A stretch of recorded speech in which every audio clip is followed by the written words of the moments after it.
አርእስተ ዜና ኦርቶዶክሳውያን በሃይማኖታቸው ምክንያት በሚደርስባቸው ግፍና መከራ ጥቃቱ በቀጥታ የማያገኛቸው ምዕመናንም ለስነ ልቦናዊ ጫና እያጋለጠ መሆኑ ተገለጸ።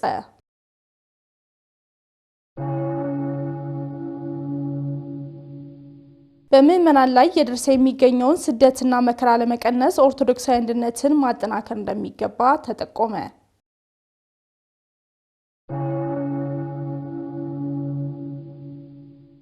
ሰላም የእግዚአብሔር ቤተሰቦች ከማህበረ ቅዱሳን ቴሌቪዥን የዕለቱን አብይ ዜና ይዘንላችሁ ቀርበናል። ዜናዎቹን በመምራት በኩል ኤልሳቤት ቤተ አብራችሁ ቆይታ የማድረግ ይሆናል። ከዜናዎቹ ጋር አብራችሁን ትሆኑ ዘንድ በአክብሮት ጋበዝን።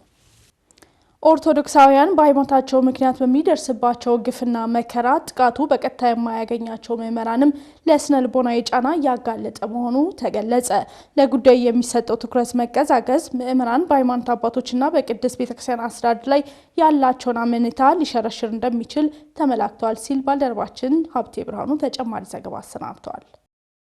በተለያዩ ጊዜያት በሃይማኖታቸው ምክንያት በርካታ ችግሮች እየደረሰባቸው ከሚገኙ ወገኖች ባሻገር ሌሎች ጥቃቱ በቀጥታ በማያገኛቸው በኦርቶዶክሳውያን ላይ እየታየ የሚገኘው ተጽዕኖ እየተበራከተ መጥቷል። ይህም ኦርቶዶክስ ክርስቲያኖችን ለስነ ልቦናዊና ለሌሎች ተያያዥ ጫናዎች እያጋለጠ እንደሆነም ተነግሯል። ይህም ደግሞ ፍላሽባክ እንደ በህልምም ሆነ እንዲሁም ደግሞ በሚሰሙት ሳውንዶች በጠቅላላ ወደዛ ወደ ጦርነት ቦታ ወይ ወደ ግድያው አይነት ነገሮች እንትን ማለት ትረስት ማጣት፣ እምነት ማጣት፣ ተጠራጣሪነት፣ ሰዎች ሁሉ እንደ በፊቱ እንደ ገዳዮቻችን ናቸው ብሎ መፈረጅ አይነት ነገሮች ይመጣሉ።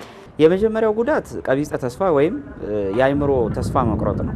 አንድ ሰው እንኳንስ በሃይማኖቱ ምክንያት ለሚደርስበት መከራ ቀርቶ እንዲሁ በግል ህይወቱ እንኳን መከራና ፈተና ሲደርስበት በጣም ከፍተኛ ተስፋ የመቁረጥ ውስጥ ነው የሚገባው። ሁለተኛው ያለ መተማመን ነገሮች ይመጣሉ ወይም በቤተክርስቲያንና ባለው መዋቅር ላይ የመዛል ነገር ይኖራል። ሶስተኛ የሚደርሰው ጉዳት አገልግሎቶች በተሳለጠ መልኩ እንዳይሄዱ ያደርጋል። ለዚህም ጫናዎቹ መፍትሄ እንዲያገኙ ምዕመናን የእርስ በርስ ግንኙነታቸውን ማጠናከር ይጠበቅባቸዋል ተብሏል። ሁላችንም የመፍትሄ አካል ነን ብዬ አስባለሁ። በዚህ ጉዳይ ላይ ሰዎች በመሳሪያ በግድያ መተማመን ጀምረናል ማለት ነው። በተለይ የቤተክርስቲያን የበላይ አካላት ትልቅ በርደንን ኃላፊነት ስላለባቸው ምዕመኑን ከደረሰበት መከራ ህመሙን ህመማቸው አድርገው አስተዳደራዊ ህጋዊ ማካሄድ ሊሄዱበት ይገባል።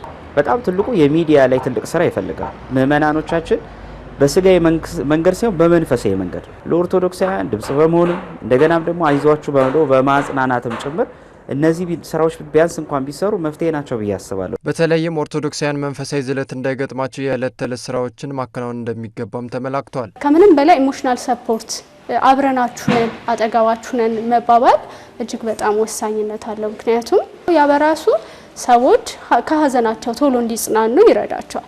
እንደ ባለሙያ ሙያዊ እርዳታዎች የሚሰጡ ድርጅቶች፣ ማህበራት፣ ኢቭን አባቶች በዚህ ጉዳይ ላይ ትኩረት ሰጥተው መስራት ይጠበቅባቸዋል። ዛሬም የቤተክርስቲያን የሀገርን መከራና ችግር እግዚአብሔር አንድ ቅዱስና አንድ በትር አንስቶ ማሻገር አቅቶት አይደለም። የኛ ስጋው ደግሞ አለመቀበል ነው። የኛ ከመንፈሳዊነት መራቅ ነው። መፍትሄው ክርስትናና ክርስትና ከቃለ እግዚአብሔር ራስን አለማራቅ፣ ዘወትር ቤተክርስቲያን መመላለስ። በምዕመናን ላይ የደረሰ የሚገኘውን ስደትና መከራ ለመቀነስ ኦርቶዶክሳዊ አንድነትን ማጠናከር እንደሚገባ ተጠቆመ። ባለንበት ዘመን በክርስትና ሕይወት እያጋጠሙ ከሚገኙ ተግዳሮቶች መካከል ስደት፣ ሞትና ተያያዥ ጥቃቶች ተጠቃሽ ናቸው። ዲያቆን ኤርሚያስ ደባሱ ተጨማሪ ዘገባ አለው። ስደት፣ ግርፋት፣ ስቅላትና ሞት እንኳን ሳይቀር በጌታችንና መድኃኒታችን ኢየሱስ ክርስቶስ የፈረደች ዓለም ዛሬም በእርሱ ላመኑ ምዕመናን ይህን ከመጋበዝ ወደ ኋላ አላለችም። ቤተ ክርስቲያን የተሰራችው በራሱ በስደት ላይ ነው። ለምን የሰራቱም ደግሞ ክርስቶስ አምላካችን ተሰዶ ከዚያም በኋላ እንደገና ደግሞ መከራ ተቀብሎ በቀራንዮ አደባባይ ላይ በመስቀል ላይ ተሰቅሎ ቤተ ክርስቲያን የሰራት በስደትና በመከራ ላይ ስለሆነ ቤተ ክርስቲያንና ስደት ትናንትናም ነበረ፣ ዛሬም አለ፣ ነገም ይቀጥላል። እንደ በጸራሪያ ዓለምን በመሃል እጁ ያዘው ክርስቶስ ተሰዶ አይቶናል። ግን የሱ ስደት የተሰደደውን ለመመለስ ነው። ረብህና ተቀማለው የክርስቶስ ለካሳ ስለሆነ ማለት ነው። በተለይም ባለንበት ዘመን በክርስትና ሕይወታችን ውስጥ እየገጠሙን ከሚገኙ ተግዳሮቶች መካከል ስደትና ሞት በስፋት የሚስተዋሉት እንደሆኑም መምህራኑ ይጠቅሳሉ። አሁን ላይ ያለንበት ስደቱንና ቤተክርስቲያኑን ስናየው ከአባቶቻችን ስደትና የአሁኑን ስደት ስናየው በጣም ትንሽ አሁኑ ከፋ ያለ ነው። ምንድነው ሲባል ሃይማኖታዊም ነው ፖለቲካዊም ነው። ሃይማኖትን የማጥፋት ነው፣ ፖለቲካዊ ደግሞ ክርስቲያኖችን የማጥፋት ሂደት ነው።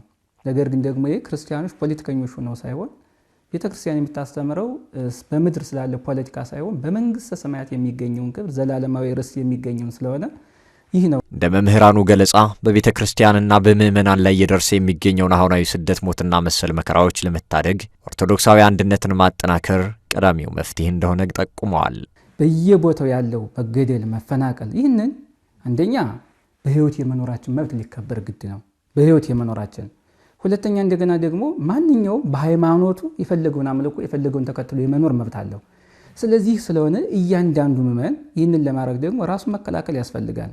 ቤተ ክርስቲያናችን እግዚአብሔር ያስተማረን ነፍስ አትግደል የሚል እንጂ ራስክን አትከላከል፣ ሊያጠቃ የመጣውን ራስክን አትከላከል፣ ራስክን አትጠብቅ ብሎ ክርስቶስ አላስተማረም። ስለዚህ የመጀመሪያው እንደ ክርስትና የእግዚአብሔር መንግስት እንኳን ራሳችን ለመጠበቅ ይቅርና የእግዚአብሔር መንግስት ለመውረስ አንድነት አስፈላጊ ነው። አንድነት ከሌለ የእግዚአብሔር መንግስት አይወረስም።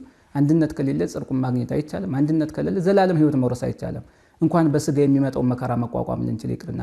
ሰማዕትነት ምንድን ነው? ቤተክርስቲያናችንን ሰማዕት ብላ የምትቀበላቸው እነማን ነው ሲል ባልደረባችን ተመስገን ፈቃዱ አጭር ዘገባ አዘጋጅተዋል። ተከታትለን እንመለስ። ሰማዕትነት በቤተክርስቲያናችን ትልቁ ደረጃ ነው። የመጀመሪያው ደረጃ ከጻድቅነት ይጀምርና ከዛ በተጋድሏቸው ጻድቃን ሰማዕታት ስማቸውን እንኳን ስንጠራ ቅዱሳን፣ ጻድቃን፣ ሰማዕታት መጀመሪያ ሰው ይቀደሳል። ከተቀደሰ በኋላ ጻድቅ ይሆናል። ጻድቅ ከሆነ በኋላ ነው ሰማዕት የሚሆነው። እንግዲህ እሱ ለፈቀደለት ነው እግዚአብሔር ማለት ነው። እና በአጠቃላይ ሰማዕትነት መሰረታዊ ነገሩ ክርስቶስ ነው። ዋናው አስኳሉ ክርስቶስን መክበብ፣ ክርስቶስን መምሰል ስለሆነ ከክርስቶስ ጋር የሚያያዝ ነው ሰማዕትነት ማለት ነው። ባጭሩ እውነትን ከሰይፍ የሚያስበልጥ፣ እውነትን ከሰይፍ፣ ፍቅርን ከጥላቻ እንዲሁም ደግሞ ዘላለማዊ ህይወትን ከጊዜያዊ ሞት የሚያስበልጥ ማለት ነው ሰማዕትነት። ቀደም ሲል እንደተመለከትነው ቀሲስ ብሩህ ተስፋ ስዩም ሰማዕትነት ምን እንደሆነ በጥቂቱ ገልጸውልናል። ሰማዕት ሰምዓ ከሚለው የግስ ግስ የወጣ ሲሆን ትርጉሙም መመስከር፣ ምስክር መሆን፣ ያየውን የሰማውን ተናገረ ወይንም አየሁ ሰማሁ ማለት ነው። ለመሆኑ ቤተ ክርስቲያናችን ሰማዕት ብላ የምትቀበላቸው እነማንን ነው ስንልም ጠይቀናል። ቤተ ክርስቲያን ሰማዕት የምትላቸው በሶስት ከፍለን ማየት እንችላለን። የመጀመሪያው የተገደሉት ሰዎቹ የተገደሉት ስለ እምነታቸው ከሆነ በእምነታቸው ምክንያት የተገደሉ ከሆነ ሰማዕት ትላቸዋለች። ለምሳሌ ቅዱስ ዳዊት በመዝሙሩ ላይ መዝሙር 43 ላይ እስመ በእንቲአሁ ይቀትሉን ይላል አይደል? ስለሱ እንገደላለናል። ስለማን? ስለሱ፣ ስለ ክርስቶስ ማለት። በሱ ምክንያት የሚገደሉ ከሆነ ቤተክርስቲያን ኤግዛክትሊ ቤተክርስቲያን በትክክል ሰማዕት ትላቸዋለች። አንደኛው ይሄ ነው። ሁለተኛው ክርስቶስን መካድ እየቻሉ ለመካድ አጋጣሚው ተሰጥቷቸው ወይ መደለያ ቀርቦላቸው አንክድም ብለው ሰማዕትነት ከተቀበሉ እነሱንም ሰማዕት ትላቸዋለች ማለት ነው። ሶስተኛው አሳዳጃቸውን ይቅር ለማለት። ስለዚህ ለዚህም ሰማዕትነት የሚቀበሉ ሰማዕት ብላ ትለያቸዋለች። ሰማዕት ስለ እግዚአብሔርና ስለ ቅድስት ቤተ ክርስቲያን ክብር፣ በአጠቃላይ ስለ ሃይማኖታቸው በእውነት በመመስከራቸው ጀርባቸውን ለግርፋት፣ ሰውነታቸውን ለእሳት፣ እግራቸውን ለሰንሰለት፣ አንገታቸውን ለስለት የሰጡ በርካታ መከራዎችን የተቀበሉ ናቸው። ይሁን እንጂ በልዩ ልዩ ምክንያት በግፍ የሚገደሉትን ሁሉ ሰማዕትነትን ተቀበሉ ማለት አይቻልም በማለት መልእክት አስተላልፈዋል። የማቴዎስ ወንጌል ምዕራፍ 7 ቁጥር 21 ላይ አንድ ቃል አስቀምጧል። ክርስቶስ ራሱ ሰማዕቱ ክርስቶስ ማለት ምን አለ? የአባቴን ፈቃድ የሚፈጽም ብቻ እንጂ ጌታዊ ጌታዊ የሚለኝ መንግስተ ሰማያትን አይወርስም ማለት ነው። አሁን ሁሉም የሞተ ሰው ሰማዕት እንዳልሆነ የምንነገርበት የምንገነዘብበት የመጽሐፍ ቅዱስ ክፍል ነው። መዝሙረ ዳዊት 116 ላይ መጽሐፈ ጥበብም ደግሞ ምዕራፍ 3 መጀመሪያው ላይ ስናይ ምንድነው የሚለው? የጻድቃን ነፍስ በእግዚአብሔር እጅ ናት ይላል። በእግዚአብሔር እጅ መከራ ማያገኛቸውም ይላል። እንዲህ ብላ የምታስተምር ነው ቤተክርስቲያን እንጂ ሁሉንም ሞት ሰማዕትነት ነው ልትል አትችልም ማለት ነው። እና የተገደሉ ሰማዕታት የሆኑ ንጹሃን ቤተክርስቲያን ትጸልይላቸዋለች። ግን ቤተክርስቲያን በሶስት መንገድ ከተገደሉ በኋላ አንድ ሰው የሚከተሉትን ነገሮች ማድረግ ይኖርባታል ብዬ አስባለሁ። የመጀመሪያው እውነታን ማውጣት አለባት። ሰማዕት ነው አይደለም ብሎ ለመፈረጅ እውነታ መውጣት አለበት። በእውነታ መንቀሳቀስ አለባት ቤተክርስቲያን። ለምሳሌ በታማኝነት ሁሉንም ምክንያቶች ማጣራት አለባት። ሁለተኛው ርህራሄ ያስፈልጋታል። ሁሉንም የተጎጂ ቤተሰቦች መንከባከብ አለባት። ሶስተኛው ትጋት ነው። በትጋት ያው የሰላም የፍትህን ጉዳይ በደንብ ማብራራትና ወደሚመለከተው አካል ሄዳ ጠበቃ ልትቆም ይገባል ለመንጋዎቿ ማለት ነው። ተመልካቾቻችን ዜናዎቻችን እንደቀጠሉ ይገኛሉ። በዛሬው የእንግዳ ሰዓት የምንቃኝላችሁ በማህበረ ቅዱሳን የቤተ ክርስቲያን ሁለንተናዊ እድገትና መንፈሳዊ ትምህርት ቤቶች አገልግሎትን ነው። እንግዲህ የአገልግሎት ማስተባበሪያው ዳይሬክተር ዲያቆን ደረጀ ጋረደው እዚህ ስቱዲዮ ተገኝተዋል። እንኳን ደህና መጡ። እንኳን ሰላም ቆያችሁ። እናመሰግናለን። እንግዲህ ማህበረ ቅዱሳን ገዳማትና የአብነት ትምህርት ቤቶችን በሰፊው እንደሚደግፍ ይታወቃልና በተለይ ምን ያህል ጉልህ ስራ ሰራ በተለይ ከመደገፍ አንጻር? ጥሩ እንግዲህ ማህበረ ቅዱሳን ገዳማትና አብነት ትምህርት ቤት ላይ መስራት የጀመረው ከ1991 ዓመተ ምህረት ጀምሮ ነው። እንግዲህ በወቅቱ ወደዚህ አገልግሎት እንዲገባ የገፋፋው ነገር ምንድነው? ገዳማት በችግር ውስጥ ነበሩና በተለይ ማንም ቀርቦ ስለማያቸው በረሃብ ችግር ውስጥ ነበሩና አንዳንድ ገዳማት መጥተው ማህበሩን ገዳሙን ተረከቡን የሚል ጥያቄ እስከ ማንሳት የደረሱበት ነበርና በዚያም ወቅት እንግዲህ ማህበረ ቅዱሳን ገዳማትና አብነት ትምህርት ቤት ላይ መስራት እንደሚገባው አመነ። በወቅቱ አገልግሎቱ ላይ የነበሩ ወንድሞችና እህቶች የመጀመሪያ ስራ ያደረጉት ገዳማትና አብነት ትምህርት ቤት መለየት ነው። ባሉበት ቦታ ላይ በተለይ ወደ ሰሜኑ ክፍል ወደ የትግራይ ገዳማትን ለመጎብኘት ትራንስፖርትም እንዳሁኑ ምቹ አልነበረምና ቢያንስ 8 ሰዓት በእግራቸው እየሄዱ ገዳማትን ያሉበትን አብነት ትምህርት ቤት ያሉበትን ቦታ የመለየት ስራ ሰሩ። ከዚያ ወደ ህዝቡ የማውጣትና የማስተዋወቅ ስራ ነበር የተሰራው። በወቅቱ የመጀመሪያ እርዳታ የነበረው ያው የቀለብ ችግር ነበረባቸውና ገዳማውያኑና አብነት ትምህርት ቤቶቹ የቀለብ እና የድጎማ ስራ ነበር በወቅቱ የተሰራው። ገዳማት ላይ የቀለብ ችግሮቻቸውን ለመፍታት የቀለብ እርዳታ የማድረግ ነገር ነበረ። አብነት ትምህርት ቤቶች ላይ ደግሞ እንግዲህ የተዳከሙ አብነት ትምህርት ቤቶች እንዲነቃቁ ለመምህራንና ለደቀ መዛሙርቱ ድጎማ ነበሩ በወቅቱ የተሰራው። ከዚያ እንግዲህ ድጋፉ እስካሁንም ቀጥሏል። እንግዲህ በዚህ ሰዓት በአመት ወደ 15 ሚሊዮን ብር በላይ ነው ለአብነት ትምህርት ቤት መምህራንና ደቀ መዛሙርት ድጋፍ የምናደርገው። ከዚያ በኋላ እንግዲህ ለገዳማውያን ሊቃውንት መምህራን ደቀ መዛሙርት ከጉባኤያቸው በተጨማሪ በማህበራዊ በኢኮኖሚያዊና ዓለም አቀፋዊ ጉዳዮች ላይ የግንዛቤ ማስጨበጫ መርሃ ግብራት ሲዘጋጁ ነበረ። ከዛው ባሻገር አገር አቀፍ የተለያዩ ጉባኤያት ተዘጋጅተው ገዳማውያን ሊቃውንት ቤተክርስቲያን እንዲገናኙ እርስ በራሳቸው ልምድ እንዲለዋወጡ ችግሮቻቸውን እንዲያነሱ በዛ ላይም ደግሞ መፍትሄ እንዲያመጡ ትልቅ ስራ ተሰርቷል። ከዚሁ ጋር ተያይዞ በተለይ ገዳማውያን በአካባቢያቸው የሚገኙ ሀብትን እንዴት መጠቀም እንደሚችሉ የገንዘብ አያያዝ ገንዘብን እንዴት ማኔጅ ማድረግ እንደሚችሉ የተለያዩ ስልጠናዎች ተሰጥቷቸዋል።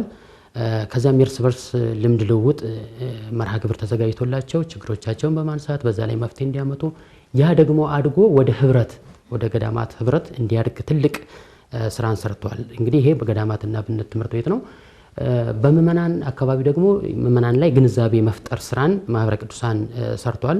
እንግዲህ በቅንጅት በጋራ ገዳማትና አብነት ትምህርት ቤትን እንዲረዱ ትልቅ ስራ ሰርቷል። ከዚህ በፊት እንደሚታወቀው ቆሎ ትምህርት ቤት ነበር የሚባለውና የአብነት ትምህርት ቤት የሚለውን ሐሳብ በሰው አይምሮ ውስጥ ለማስረጽ ማህበረ ቅዱሳን ከፍተኛ ስራ ነው የሰራው። በዚህም የተለያዩ መርሃ ግብራትን በማዘጋጀት ሞቶችን በመምረጥ የተለያዩ ስራዎችን ሰርቷል። በተለይ ገዳማት ላይ ፕሮጀክቶችን ምእመናን እንዲደግፉ በጌጠኛ ቤት ልማት ይሁን የሚለውን መጽሐፍ ቅዱሳዊ ሞቶ መነሻ በማድረግ ፕሮጀክቶችን እንዲደግፉ ትልቅ ስራ ሰርቷል። በተጨማሪም ሊቃውንትን ለማሰብ በተለይ ደሞዝ ሳይከፈላቸው በራሳቸው ተማሪዎችን ሲያስተምሩ የነበሩ ሊቃውንትን በረጅም እድሜ የቆዩትን መምህራንን ለማሰብ የኔታ ይቆዩን የሚል መርሃ ግብርን በማዘጋጀት ወደ ህዝቡ በማምጣት እንዲሁም ደግሞ በቀለብ ለመርዳት በእንተ ስሟ ለማርያም የሚል መርሃ ግብር አዘጋጅቶ ምእመናን አብነት ትምህርት ቤቶችን በቀለብ እንዲደግፉ ከዚያም 2 ልብሶች ያሉት አንዱን ይለግስ በሚል መርሃ ግብር ደግሞ 2 ልብስ ያላቸው አምጥተው ለገዳማዊና ለአብነት ትምህርት ቤት እንዲለግሱ አንድ መጽሐፍ ለአንድ ተማሪ የሚል መርሃ ግብር ደግሞ በማዘጋጀት ምእመናን አብነት ትምህርት ቤቶችን በመጽሐፍ ልገሳ እንዲረዱ እንዲሁም የመባ ሳምንት የሚል መርሃ ግብር በማዘጋጀት ገዳማት የገጠር አብያተ ክርስቲያናት ንዋየ ቅድሳት መባ እንዲረዱ በማድረግ ከፍተኛ እንቅስቃሴ ፈጥሯል። አሁንም ደግሞ የገና ስጦታ ለኔታ የሚል መርሃ ግብር በማዘጋጀት ምእመናኑ አብነት ትምህርት ቤትን ገዳማውያንን እንዲረዱ ከፍተኛ ስራ እየሰራ ነው። እስከዛሬ በተለይ የሄደበት ርቀት ምን ይመስላል? እንዳው አዋጭ ነው ወይ? አዋጭነቱን ከውጤቱ ማየት እንችላለን። በውጤቱ ነው ምንለካው። እንግዲህ እስካሁን ማህበረ ቅዱሳን እንዳልኩኝ ገዳማትና አብነት ትምህርት ቤት ላይ መስራት ከጀመረ ወዲህ ከ170 በላይ ፕሮጀክቶችን ተግብሯል ገዳማትና አብነት ትምህርት ቤት ላይ። ይሄም የተለያዩ ፕሮጀክቶች ናቸው። የመስኖ ፕሮጀክት፣ የወፍጮ ፕሮጀክት፣ የወተት ላም እርባታ፣ የንብ ማነብ እንዲሁም ደግሞ የትምህርት ቤት ግንባታዎች ሰፊ ብዙ በውስጡ ፕሮጀክቶችን የያዘ ነው። ወደ ከ170 በላይ ፕሮጀክቶችን ተግብሯል። ከዛ ባሻገር ገዳማትና አብነት ትምህርት ቤት በራሳቸው እንግዲህ ከወሰዱት ስልጠና ከግንዛቤ ማስጨበጫ በኋላ ራሳቸውን ከችግር ለማውጣትና ከልመና ለማውጣት የተለያዩ ፕሮጀክቶችን ነድፎ መንቀሳቀስ ጀምረዋል። ይሄ ትልቅ አዋጭነት ነው። በተለይ የአጋርና ተባባሪ አካላትን አስተባብሮ በተለይ ገዳማትና አብነት ትምህርት ቤቶች ላይ ሰፊ ስራዎችን ከመስራት አንፃር ምን ያስባል? በዚህ ዓመት ያቀደው ነገር አለ ወይ? እንግዲህ ከዚህ በፊትም ያው በአጋርና ተባባሪ አካላት ነው ገዳማትና አብነት ትምህርት ቤቶች ላይ እነዚህ ለውጦች የመጡ እነሱ በሚሰጡን አገልግሎት ወይም ደግሞ ድጋፍ ነው ሲሰራ የቆየውና አሁን ይሄ አምስተኛው የማህበሩ ስልታዊ ቅድ በራሱ ስራዎችን ወደ አጋርና ተባባሪ አካላት ማውረድ ነው። ማህበረ ቅዱሳን ብቻውን እነዚህን የገዳማትና የአብነት ትምህርት ቤቶች ችግር እፈታለሁ ብሎ አያምንም። ለምን? እንግዲህ እንደ ሀገሪቱ ብዙ ገዳማትና ብዙ አብነት ትምህርት ቤቶች ነው ያሉት። ማህበረ ቅዱሳን ከነሱ ጥቂት ነው እየረዳ ያለው። ሙሉን ለመድረስ ግን ሁሉም ማህበረሰብ የአቅም ውስንነት አለበት። ግን ምእመናኑ ይሄንን አምነው የአጋር አካላት ተባባሪ አካላት ስራዎችን ከወሰዱ ማህበረ ቅዱሳን እያካፈለ ይዳል ስራዎችን። እናመሰግናለን። እዚህ ስቱዲዮ ድረስ መጥተው ለሰጡን አጠቃላይ ማብራሪያ እኔም ስለጋበዛችሁን በእግዚአብሔር ስም አመሰግናለሁ። አመሰግናለሁ። ተመልካቾቻችን ዜናዎቻችን እንደቀጠሉ ይገኛሉ። ከመሸጋገሪያ በኋላ ተመልሰን እንገናኝ። የቅዱስ ጋብቻን ክብር የሚያቃሉ አካሄዶችን ማራቅ እንደሚገባ ተመላከተ። እየተበራከተ የመጣው የፍቺ ቁጥር ለቅዱስ ጋብቻ ያለውን የተዛባ ግንዛቤ ማሳያ እንደሆነና በክብረ ጋብቻ ላይም በትኩረት ሊሰራ እንደሚገባ ተመላክተዋል። ዲያቆን ኤርሚያስ ደባሱ ቅዱስ ዮሐንስ አፈወርቅ ትንሿ ቤተክርስቲያን ይላታል። ትንሿ ቤተክርስቲያን የትልቁ ቤተክርስቲያን አካል። ስለዚህ ጋብቻ እጅግ በጣም ትልቅ ነገር ነው። ትልቅ ተቋም ነው። በቤተክርስቲያን ስርዓት አንድ አካል የሚሆኑበት ነው። ባልና ሚስት፣ ለአንዲት ሚስት አንድ ባል፣ ለአንድ ባል አንዲት ሚስት የተወሰነለት ዋና ዓላማውም እንደምናውቀው በተለይ ትውልድን ለማስቀጠል የጋብቻ መሰረታዊ ዓላማ ነው። ከዝሙት ወይም ከፍትወት ለመጠበቅ ወይም ደግሞ በህይወት ለመረዳዳት በህይወት ውጣ ውረድ ላይ እሱ ለሷ ድጋፍ እሷ ደግሞ ለሱ ክብር ሆነው እየተረዳዱ የሚኖሩበት መሰረታዊ ተቋም ነው። ቅድስት ቤተ ክርስቲያን በዚህ ልክ ከፍ አድርጋ ከምታስተምረው ዓላማውም ትልቅ እንደሆነ ከሚነገርለት ጋብቻ በተቃራኒ የፍቺ ቁጥር መጨመር ዛሬ ላይ ለጆሮአችን አዲስ ካልሆኑ ወሬዎች ውስጥ ሆነዋል። በተለይም በስርዓተ ቤተ ክርስቲያን ተጋብቶ መፋታት በስፋት የሚስተዋል ሲሆን ለዚህም እንደ ምክንያት የሚጠቀሱ ጉዳዮችን መምህራኑ ገልጸዋል። መንፈሳዊ ብስለት፣ ኢሞሽናል ኢንተለጀንስ ሳይኖር ይጋቡና ሁሉ ነገር አልጋ ባልጋ ይመስላቸዋል። በኋላ ትንሽ እንቅፋት ምስትኖር እንዲህ ነው እንዴ ትዳር፣ በቃ ከዚህ በኋላማ ትዳር ለምን አያስፈልገኝ፣ እንዲህ ከሆነ አልፈልግም። ያችን ኦብስታክል በጾም በጸሎት በእግዚአብሔርን በመለመን መሻገር እንደሚቻል የመንፈሳዊ ብስለት የስሜት ብስለት አለመኖር። የተጋቡለት የቆረቡ ተጋቢዎች ከዛ በኋላ ፈጽሞ ሳይቆርቡ ይኖራሉ። ለምን ጋብቻቸው በቤተክርስቲያን በስርዓተ ቤተክርስቲያን እንዳደረጉ ራሱ የማያውቁ ስለሚስጥሩ ምንነት የማይረዱ ከዛ ባለፈ ደግሞ እንዲህ ዝም ብሎ የቤተክርስቲያን ሰርግ ዛሬ ላይ በየሚዲያው ሲታይ እውነት ለመናገር ላይን ያምራል። ነገር ግን ዋናው ሚስጥሩን ግን ሳያውቁ እንዲህ ዝም ብሎ ዘው ብለው ገብተውበት ለመጋባት ሲያስቡ ንስሐ አባት የሚይዙ ያለ ምክረ ካህን አንዳንድ አባቶችም ደግሞ እንዲሁ ዝም ብሎ እንደው ግዴታቸውን በአግባቡ የማይወጡም አባቶችም አሉ። እውነት ለመናገር ሳያስተምሩ የሚያቆርቡ አባቶችም አሉ። ይሄ ምንም ማንዋሸው ነገር ስለሆነ ማለት ነው። ስለዚህ ፍቺዎቹ የጨመሩባቸው ብዙ ምክንያቶችን ማንሳት እንችላለን። የመሰረታዊው ምክንያት ግን እንደ ቤተ ክርስቲያን የምናነሳቸው ገና አገባብ ነው። ከቅርብ ጊዜ ወዲህ እየተበራከተ የመጣው የፍቺ ቁጥር መጨመር በተጋቢዎች ዘንድ ያለውን የክብረ ጋብቻ አነስተኛ ለመሆኑ ማሳያ ነው ያሉት መምህራኑ፣ ይህም የሚያስከትለው መንፈሳዊ፣ ማህበራዊ፣ ስነ ልቦናዊና ሌሎችም ጫናዎቹ ከፍተኛ መሆኑን በመጥቀስ የመፍትሄ ሀሳባቸውን አጋርተዋል። በተቋም ደረጃ ያለውን አሁንም እንግዲህ እንደ ቤተ ክርስቲያን ካህናት አባቶቻችን ወጥ የሆነን ሁሉ በተደጋጋሚ ይላለው በዚህ ዙሪያ ላይ መጽሐፍት የጻፉ ወንድሞችም ጋር ስንመካከል ምንለው ነገር አለ። ወጥ የሆነ ማሰልጠኛ ማኑዋል ያስፈልጋል። ካህናት አባቶችም የሚመሩበት ተጋቢ ልጆቻቸውን ንስሐ ልጆቻቸውን ከዛም አልፎ ደግሞ ባለትዳር ልጆቻቸውን በምን መንገድ መምከር መገሰጽ እንዳለባቸው፣ ዘመኑ ላይ ደግሞ የመጡ ብዙ ተግዳሮቶች አሉ። ብዙ ለዛ ደግሞ በየጊዜው ደግሞ በስልጣና ራሳቸውን ማብቃት መቻል አለባቸው። በጣም ፈተናዎቹ ዛሬ እየጨመሩ መጥተዋል። እኛ አንዱንም በሚገባ ዲል እያደረግን ያለ ነው። ስለዚህ እንደ ተቋም የምንሰራቸው ነገሮች አሉ። በግለሰብ ደረጃ ደግሞ ተጋቢዎች ሊሰሯቸው የሚችሉት ነገሮች ላይ ከሰራ እንግዲህ እግዚአብሔርን አይደል ያዝነው። እግዚአብሔርን እስከያዝን ድረስ ወደ እግዚአብሔር ማንቀርብበት ወደ እግዚአብሔር ማንደርስበት የጽድቅ መንገዳችን ተጋድሏችንን ማንፈጽምበት ምክንያት የለም ብዬ አስባለሁ። ማህበረ ቅዱሳን በ2018 ዓ.ም በርካታ ሰባኪያነ ወንጌልን በአካልና በበይነ መረብ ለማሰልጠን ዝግጅቱን አጠናቀቀ።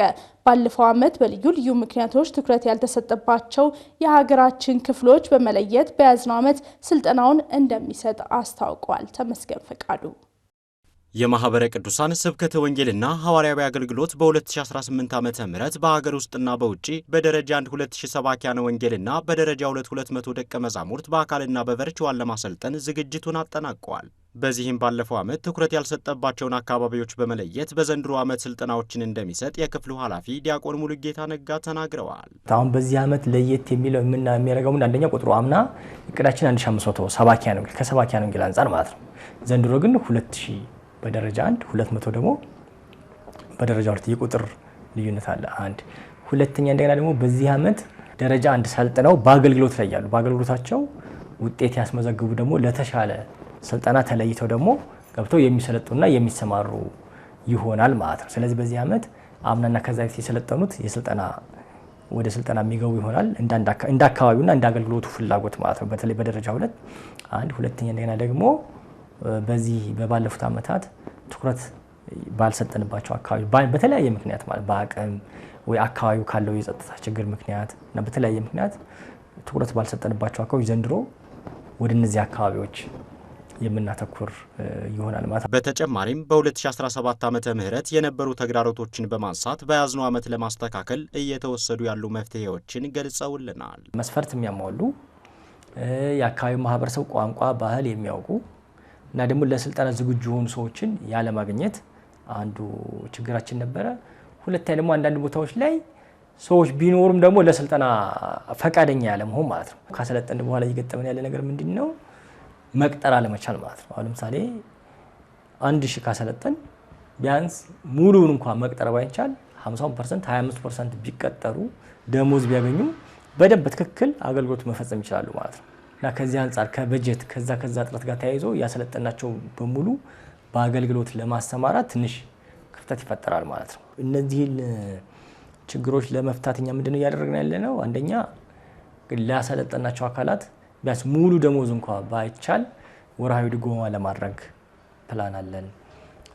እንደገና ደግሞ በተለይ ከስምሪት በኋላ ደግሞ የማይሰማሩባቸው በተለይ ደግሞ ረዘም ላለ ጊዜ የሚሰለጥኑ ደግሞ ቢያንስ አገልግሎት ሰርቲፊኬታቸውን ሆልድ በማድረግ አገልግሎት ከሰጡ በኋላ ሰርቲፊኬታቸውን እንዲወስዱ አድርስ በተለይ ከዚህ ከማህበራት ጋር የምንሰራቸው ማለት ነው። እነዚህ ነገሮች ምን ጊዜም ቢሆን ደግሞ እዛ የሚልካቸው አካል ደግሞ እንዳሰማራቸው ተገቢውን ድጋፍና ክትትል እንዲያደርግላቸው ያው ምክክር ውይይት የማድረግ ስራ እንሰራለን። በመጨረሻም በዚህ አገልግሎት ሰንበት ትምህርት ቤቶችና መንፈሳዊ ማህበራት ሊሳተፉ ይገባል ብለዋል። እንግዲህ ይህ አገልግሎት የማህበረ ቅዱሳን ብቻ ሳይሆን ሌሎች ማህበራትም ሰንበት ትምህርት ቤቶችም መሳተፍ ያለባቸው ሊሳተፉበት የሚገባ አገልግሎት ነው ማለት ነው እና አሁን እስካሁን 78 ሰንበት ትምህርት ቤቶች ጋር ይሰራሉ። ሌሎች ደግሞ 78 ሰንበት ትምህርት ቤቶች አብረው ቢሰሩ ብዙዎችን ማሰልጠን ይቻላል። ብዙ ቦታ ላይ ደግሞ የጌታችን መድኃኒታችን ኢየሱስ ክርስቶስ የስብከተ ወንጌል ተደራሽ እንዲሆን ማድረግ ይቻላል ማለት ነው። ተመልካቾቻችን ዜናዎቻችን እንደቀጠሉ ይገኛሉ። የአጋንንትን ምስክርነት መስማትና በመረጃነት መጥቀስ ከመጽሐፍ ቅዱስ አስተምሮ ጋር የሚጻረርና ለስህተት የሚዳርግ አካሄድ በመሆኑ ሊታረም እንደሚገባ መምህራነ ቤተክርስቲያን ተናገሩ። ሐሰተኛና የሐሰት አባት የሆነውን የሰይጣን ምስክርነት የመስማት ያልተገባ ተግባር ለማራቅ የንስሐ አባቶች ሚና ከፍተኛ መሆኑም ተመላክቷል። ናሆም ገብረ ኪዳን በጉዳዩ ላይ ተጨማሪ ዘገባ አሰናድቷል። ከቅርብ ጊዜ ወዲህ አንዳንድ ምዕመናን በጸበል ቦታዎች ላይ የአጋንንትን ምስክርነት ሲሰሙና እንደ መረጃ ሲጠቅሱ ይስተዋላል። ነገሩ ከቅድስት ቤተክርስቲያን አስተምሮ አንጻር እንዴት ይታያል ብለን መምህር አንተነህ አሸናፊን ጠይቀናል። ጌታችን ኢየሱስ ክርስቶስ ድውያንን ሲፈውስ ምንድነው ያለው? አጋንንት ያደረበት ሰው ቅዱሱ የእግዚአብሔር ልጅ ሆይ እናውቃለን ብሎ መሰከረ። ምስክርነቱ እውነት ነው። ክርስቶስ ግን አፍክን ዝጋ ነው ያለው። ምላሹ ሁሉ አፍክን ዝጋ ነው።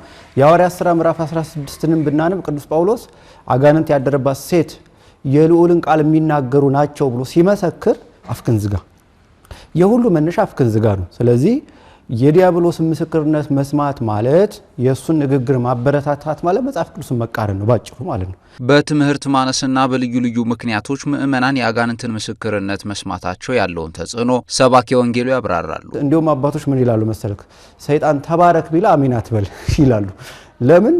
ተባረክ በምትለው ቋንቋ ጀርባ ውስጥ ያቀደች ክፉ ሐሳብ አለች እና ከዚህ አንፃር ምዕመናን ማለየት፣ ማከሳከስ፣ ማናከስ፣ ቂም መፍጠር፣ ያንን ሰው ለመበቀል የሚደረግ እንቅስቃሴ ይሄንን ማበረታታት ነው። በአደባባይ እገሌ ያደረገብኝ ምን ማለት ነው? የንስሐ መንገድ የሚያፈርስ ነው። ስህተት እንኳን ቢሆን ለብቻ ነው መታረም ያለበት። ማን ነው ያደርግ? እገሌ በልና ያን ሰውዬ በግል መምከር ይቻላል። አርጋሃል ወይ? አሳልፎ መስጠት ጠላትነትን ማስፋፋት እንጂ የክርስቶስ መሆንን አያሳይም እና በጣም ከባድ ተጽዕኖ ነው በውስጡ ያለው። ይህን ያልተገባ ተግባር ለማድረቅ የንስሐ አባቶች ሚና ከፍተኛ ነው ያሉት መምህር አንተነህ ተከታዩን የመፍትሄ ምክር ሐሳብ ለግሰዋል። የሰንበት ትምህርት ቤት ወጣቶች ከዚህ ግብር እንዲጠበቁ በስሮቻቸው ያሉ ልጆቻቸውን በማስተማር ልጆች ደግሞ እናት አባታቸውን በማስተማር ንስሐ አባቶቻችን ነው በሄዱበት ወንጌልን በማስቀደም ክርስቶስ ምን አለ፣ ሐዋርያት ምን አሉ፣ ገድላት ቅዱሳን አባቶቻችን የጻፉት መጻሕፍት ምን አለ የሚለውን ታክተው የሚያስተምሩ ከሆነ የችግር ቀስ በቀስ መቀረፉ አይቀርም። ምክንያቱም በዚህ ምክንያት የተበተበ ብዙ ኑሮ አለ። ከውጭ ወዳገኘነው ዘገባ ስንሸጋገር በአርሲ ኦርቶዶክስ ክርስቲያኖች ላይ እየደረሰ ያለውን ጥቃት አስመልክቶ ዓለም አቀፍ ተቋማት፣ የፖለቲካ ፓርቲዎችና የሚዲያ ዘገባዎችን ባልደረባችን ናሆም ገብረ ኪዳን ይዞልን ይቀርባል። የኔዘርላንዱ የፓርላማ አባል ኢሳክ ሃርማን ስለ ኢትዮጵያ ኦርቶዶክስ ተዋሕዶ ቤተክርስቲያን አማኞች ድምጻቸውን አሰምተዋል። የሶሪያ ኦርቶዶክስ ቤተክርስቲያን ተከታይ ፖለቲከኛው የኢትዮጵያ ኦርቶዶክስ ተዋሕዶ ቤተክርስቲያንን የተመለከቱ ጥያቄዎችንም አቅርበዋል። በምስራቅ አርሲ ሀገረ ስብከት በተከታታይ በተፈጸሙ ጥቃቶች ክርስቲያኖች እንደተገደሉ በመጥቀስ ስለ እነዚህ ክስተቶች፣ ስለተጠረጠሩ ወንጀሎችና ስለ ኢትዮጵያ ባለስልጣናትን ምላሽ ጠይቀዋል። ፖለቲከኛው ካነሷቸው ጥያቄዎች መካከል የምዕመናንን ደህንነት ለመከታተል ያለውን የመረጃና የማረጋገጫ አይነት፣ የኢትዮጵያ መንግስትና የክልል ባለስልጣናት በእነዚህ ግድያዎች ላይ ወዲያውኑ ገለልተኛና የህዝብ ምርመራ እንዲያደርጉ ብሎም ተጠያቂዎቹ ክስ እንዲመሰረትባቸው፣ በሌላ በኩልም ይህ ካልተሳካ የአውሮፓ ህብረት ማዕቀፍ ውስጥ ይህ እንዲፈታ ለማሳሰብ የካቢኔውን ዝግጁነት አንስተዋል። ከነዚህ ክስተቶች ጀምሮ በሁለትዮሽ በአውሮፓ ህብረት ውስጥ ወይም በተባበሩት መንግስታት በኩል በኢትዮጵያ ውስጥ የኢትዮጵያ ኦርቶዶክስ ተዋሕዶ ቤተክርስቲያን ምዕመናንን የመጠበቅ ጉዳይ በዓለም አቀፍ ደረጃ ላይ ለማንሳት በካቢኔው የተወሰደው ዲፕሎማሲያዊ እርምጃን በተመለከተ ካነሷቸው ነጥቦች መካከል ይገኙበታል። ይህንንም ከማህበራዊ ገጻቸው ላይ ተመልክተናል። በኢትዮጵያ ክርስቲያኖች በተለይም በኦሮሚያ ክልል ስደት እየደረሰባቸው ነው ሲል ደ ካቶሊክ ሄራልድ ዘግቧል። በጥቅምት ወር ብቻ በምስራቅ አርሲ ዞን ከ25 በላይ የኦርቶዶክስ እምነት ተከታዮች መገደላቸውን ጠቅሷል። በሆሮንቆሎ ዋቤ ወረዳ በደረሰው አንድ ጥቃት የ5 ሰዎች ህይወት ማለፉንና ከአንድ ቤተሰብ የተወለዱ መሆናቸውንም ተናግሯል። በዘገባው የስደቱ መጨመር በካቶሊክ ማህበረሰቡ ላይ ተጽዕኖ አሳድሯል ነው የተባለው። የኢትዮጵያ ካቶሊካዊ ጳጳሳት ጉባኤ ድርጊቱን ባወገዘ መግለጫው መንግስት የዜጎችን ደህንነት ለመጠበቅ አስቸኳይ እርምጃ እንዲወስድ መጠየቁን ቶማስ ኤድዋርድ የተባለ ሪፖርተሩ መረጃውን አጠናቅሯል። የክርስቲያን ህብረት ፓርቲ አባላት በኢትዮጵያ ኦርቶዶክስ ተዋሕዶ ቤተክርስቲያን ምዕመናን ላይ የሚደርሰውን ጥቃት አስመልክቶ የፓርላማ ጥያቄዎችን አቀረቡ። የፓርላማው አባል ዶን ሴደር በኢትዮጵያ ኦርቶዶክስ ተዋሕዶ ቤተክርስቲያን አባላት ላይ እየደረሰ ያለውን ጥቃት አስመልክቶ ለውጭ ጉዳይ ሚኒስቴሩ በጽሁፍ ጥያቄዎችን አቅርበዋል። የመገናኛ ብዙሃንን ዘገባ ዋቢ አድርገው ባለፈው ወር በኢትዮጵያ በምስራቅ አርሲ ውስጥ በሚገኙ በርካታ መንደሮች በትንሹ 24 ኦርቶዶክሳውያን መገደላቸውን፣ ሌሎች 10 ክርስቲያኖችም ታፍነዋል በማለት ዶንሴደር ካቢኔው እርምጃ እንዲወስድ ጠይቀዋል። የክርስቲያን ህብረት ፓርቲ በኔዘርላንድ ውስጥ የሚገኝ የክርስቲያን ዴሞክራቲክ የፖለቲካ ፓርቲ ነው። የክርስቲያን ህብረት ማዕከላዊ ፓርቲ ሲሆን በኢኮኖሚ በኢሚግሬሽንና በአካባቢ ጉዳዮች ላይ የበለጠ ተራማጅ አቋሞችን በመያዝና ውርጃን በመሰሉ ማህበራዊ ጉዳዮች ላይ የበለጠ ወግ አጥባቂ መሆኑ ይነገራል። በተመሳሳይም የዓለም አብያተ ክርስቲያናት ጉባኤ በአርሲ ዞን በምዕመናን ላይ በደረሰው እልቂት የተሰማውን ጥልቅ ሐዘን ገልጿል። የጉባኤው ጠቅላይ ጸሐፊ ቄስ ፕሮፌሰር ጄሊ ፔሊ ለኢትዮጵያ ኦርቶዶክስ ተዋሕዶ ቤተክርስቲያን በላኩት ደብዳቤ በአርሲ በኦርቶዶክሳውያን ላይ በደረሰው ግድያ ማዘናቸውን ገልጸዋል።